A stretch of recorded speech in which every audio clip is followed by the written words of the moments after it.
Everybody wants to start a business, but most people are scared of the potential high investments that go into it. But what if you could hit mid six figures in 24 months or less with $30,000 to start? The business I'm talking about here is a pack and ship store like the one I'm running. And I have proof that this costs $30,000 or less. With a store like this, all you really need is to apply to a few different licenses, have a store lease, and stick to a budget. So today I'm gonna break down what it costs to start and run a pack and ship store. Keep in mind that rent is calculated differently, heavily dependent on where you live. Now, let's hop into all of the actual data from when I started my store so you can see the proof. Plus, the entire list is going to be shared with you, linked below in the description. So this list that we're looking at right now is for 2 stations, meaning 2 computers, 2 scales, 2 of everything. Everything that you see on the list that's green is basically mandatory, and if it's yellow, it's optional. The first part of everything you'll need is going to be the legal stuff, the LLC, your certificate of authority, filing publications if your state requires that, like in New York.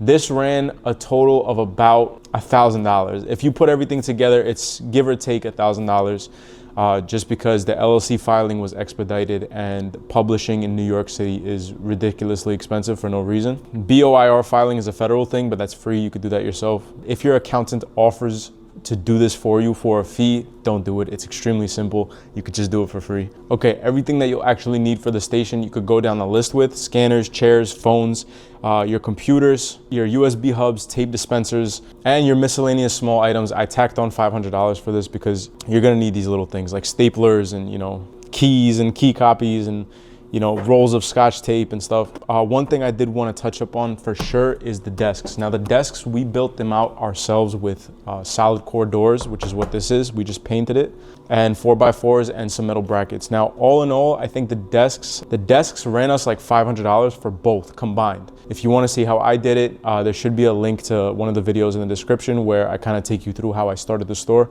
You'll be able to see exactly what I did to build this desk out right here. If you don't plan on being in the store the whole time, you should have an employee reserve, anywhere between $4 and $8 grand.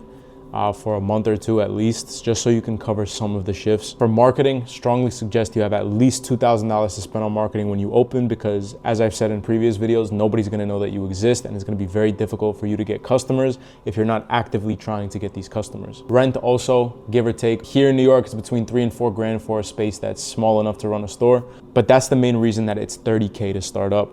After everything here listed, it's 16 grand. Like I said, give or take, it could be anywhere from 15 to 20 grand, but it's gonna be in that range.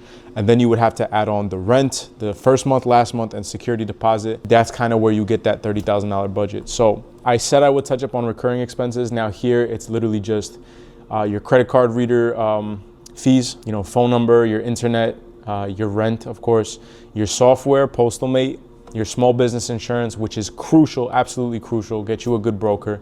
It probably won't cost you more than $100 a month to have the small business insurance. Website hosting, employees, you can see all of that in that same sheet. If you're getting a printer lease, we have like a $25 a month printer. It's really nothing crazy. It does color, copy, fax, scan, it does everything. And then we have a black and white powerhouse over here.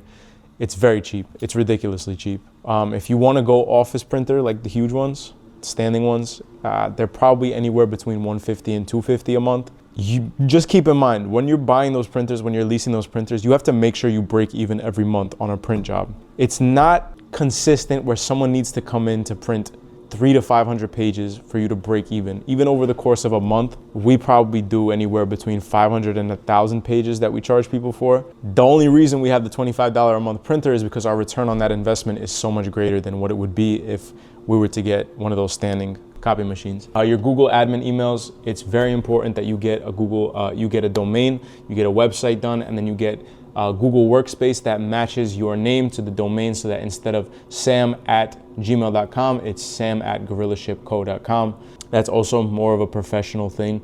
If you want to hire employees, tack on $4 grand for the first month for your startup costs, anywhere between $4 to $6 grand. The employee and the rent, that will be your biggest expenses for probably the entire time that you have the store. Listen, that's basically it. If you guys have any questions, you can send me an email at sam@gorillaship.com. And from there, I'll try to answer your questions as accurately as I possibly can. If you're this far into the video and you're still not sure how a business like this even makes money, go and click the video right here and you'll be able to see 11 different ways that a business like this can make money. Later.